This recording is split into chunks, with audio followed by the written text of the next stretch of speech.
శ్రీమన్మహాభారతము 710వ రోజు.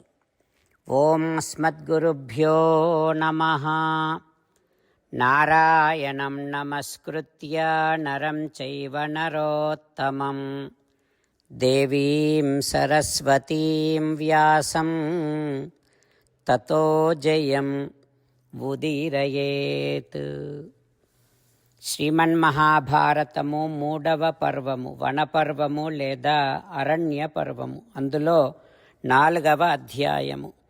సూత మహానుభావుడు శౌనకాది మహర్షులందరికీ ప్రవచనం చేస్తూ ఈ రకంగా చెబుతూ ఉన్నాడు. ఓ మహర్షులారా, వైశంపాయన మహర్షి జనమేజయ మహారాజుకు శ్రీమన్మహాభారతాన్ని ఉపదేశం చేస్తూ ఇలా చెబుతూ ఉన్నాడు. ఓ రాజా, పాండవులు, ద్రౌపది, ధౌమ్యుడు, ఇతర బ్రాహ్మణోత్తములు అందరూ కలిసి అరణ్యవాసములో భాగంగా కామ్యకవనానికి వెళ్ళారు. సరే, ఇక్కడ ధృతరాష్ట్రుడు మనస్సంతా చాలా చికాకుగా ఉంది ధృతరాష్ట్రుడికి. ఇక వెంటనే విదురుణ్ణి పిలిపించాడు. ధర్మాత్ముడైనటువంటి ధర్మాత్మానం విదురం అగాధ బుద్ధిం సుఖాసీనో వాక్యమువాచ రాజా. లోతైన బుద్ధి కలిగినటువంటి ధర్మాత్ముడైనటువంటి విదురుడిని పిలిపించి, ఇక ధృతరాష్ట్రుడు సుఖాసీనుడై ఈ రకంగా అంటూ ఉన్నాడు విదురునితో. హో విదురా, శుక్రాచార్యుని బుద్ధిలాగా నీ బుద్ధి కూడా నిర్మలమైనటువంటిది. నువ్వు సూక్ష్మాతి సూక్ష్మమైన ధర్మాన్ని కూడా తెలిసినటువంటి వాడివి. అంతేకాకుండా సమశ్చ త్వం సమ్మతః, నీకు అందరి పట్ల సమానమైనటువంటి భావన ఉంటుంది, సమాన దృష్టి కలిగినటువంటి వాడివి నువ్వు. అందులోనూ కౌరవ పాండవులకు ఇద్దరికీ నువ్వు గౌరవింపదగినటువంటి వాడివి. అందుకని ఇప్పుడు నువ్వు నాకు, పాండవులకు, మా అందరికీ హితమేమిటో దానిని చెప్పవా. ఓ విదురా, ఇప్పటి ఈ దశలో, ఈ సమయములో మన కర్తవ్యమేమిటి? ఏం చేస్తే పౌరులు మనను గౌరవిస్తారు? పాండవులు సమూలముగా మమ్మల్ని పెకిలించకుండా ఉండాలంటే ఏం చెయ్యాలి? యుక్తాయుక్త కార్య విధానాలు నీకు బాగా తెలుసు. అందువలన తత్వం బ్రూయాహ సాధుకార్యాన్ని వేత్సి, ఇప్పుడు నా కర్తవ్యం ఏమిటో సరిగ్గా చెప్పు అని ధృతరాష్ట్రుడు అడగ్గానే విదురుడు ఈ రకంగా అంటూ ఉన్నాడు. ఓ నరేంద్ర, రాజ్యాన్ని ధర్మ ప్రధానమైనదిగా నడిపించాలి అని పెద్దలు చెబుతూ ఉంటారు. నువ్వు ధర్మ మార్గములో ఉండి యథాశక్తిగా నీ కుమారులను, పాండురాజ కుమారులను అందరినీ నువ్వు రక్షించాలి రాజా. అయితే శకుని సమక్షములో శకునే ప్రధానముగా ఉన్నటువంటి పాపాత్ముల చేత సభలో ధర్మం విడవబడింది. ఏ ధర్మమైతే రాజ్యానికి ప్రధానమైనటువంటిదో ఆ ధర్మమే సభలో విడవబడింది. ఏం చేశాడు నీ కుమారుడు? ధర్మరాజును, సత్యసంధుడైనటువంటి కుంతీనందనుడైనటువంటి ధర్మరాజును పిలిపించి జూదములో ఓడించాడు. ఓ ధృతరాష్ట్ర మహారాజా, నాకు ఒక ఉపాయము తెలుసు.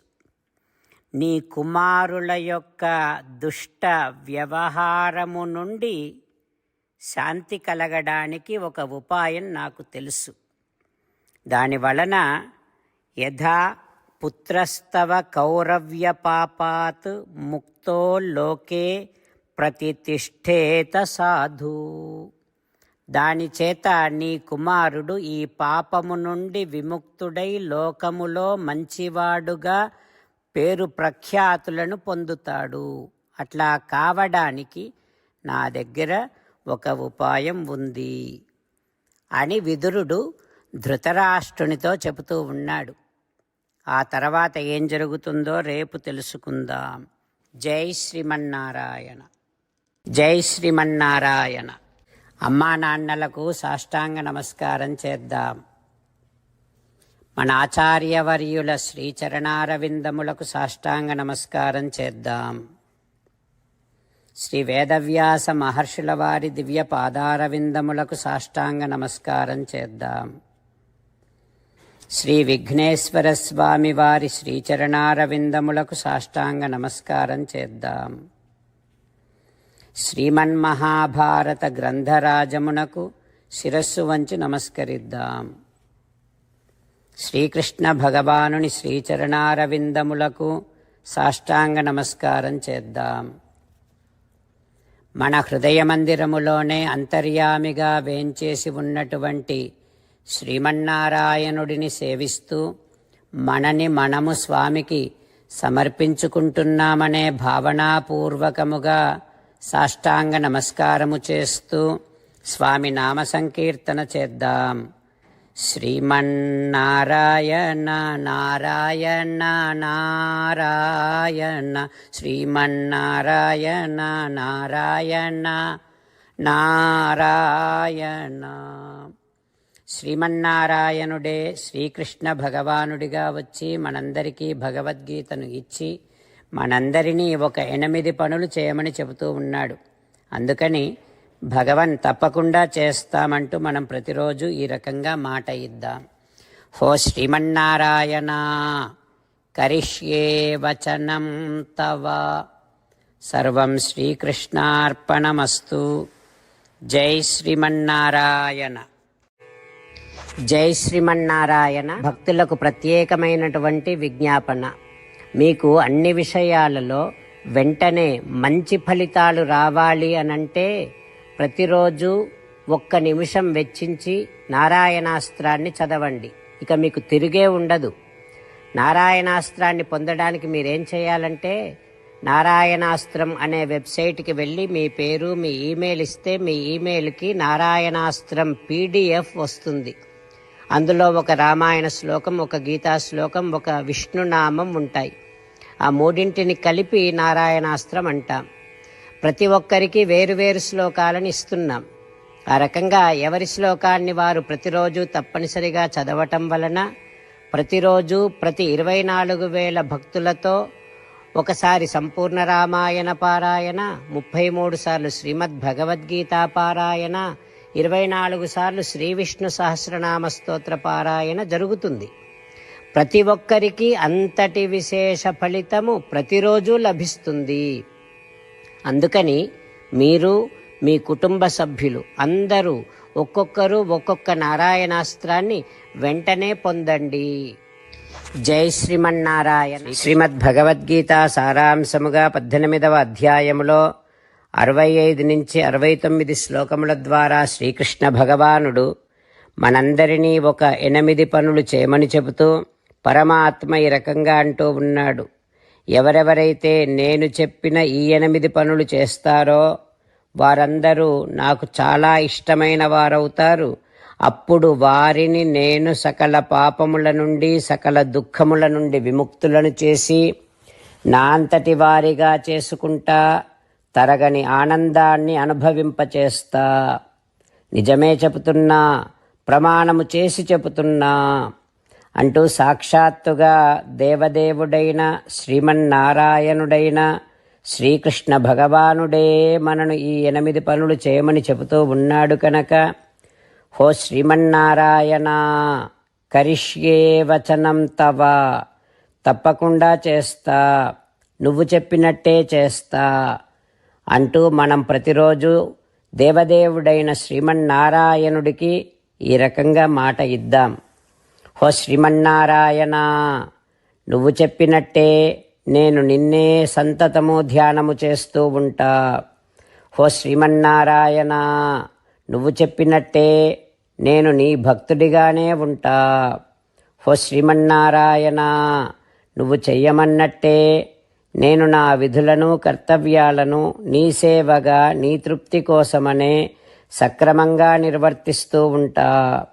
ఓ శ్రీమన్నారాయణ, నువ్వు చెప్పినట్టే నేను నీవాడిని అనే మహావిశ్వాసాన్ని సంతతము కలిగి ఉంటూ నా హృదయములో నీకే నమస్కరిస్తూ ఉంటా. ఓ శ్రీమన్నారాయణ, మామేకం శరణం వ్రజ, నన్నొక్కడిని మాత్రమే శరణు వేడుకో అని నువ్వే అన్నావు కనుక నేను నిన్ను ఒక్కడిని మాత్రమే శరణు వేడుకుంటా. ఓ శ్రీమన్నారాయణ, మా శుచః, ఇక దుఃఖించకు అని నువ్వే నాకు భరోసా ఇస్తూ ఉన్నావు కనుక నేను ఇక దుఃఖించను.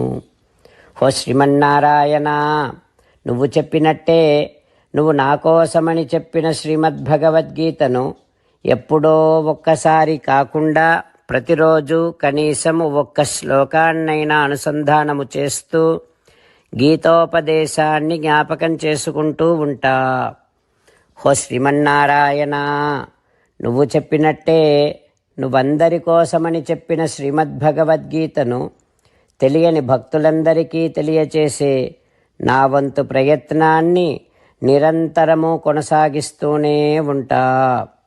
ఓ శ్రీమన్నారాయణ, నేను నువ్వు చెప్పినట్టే చేస్తా, నీకు నచ్చినట్టే ప్రవర్తిస్తా, నీకోసమే పని చేస్తూ ఉంటా. కరిష్యే వచనం తవ. సర్వం శ్రీకృష్ణార్పణమస్తు. జై శ్రీమన్నారాయణ.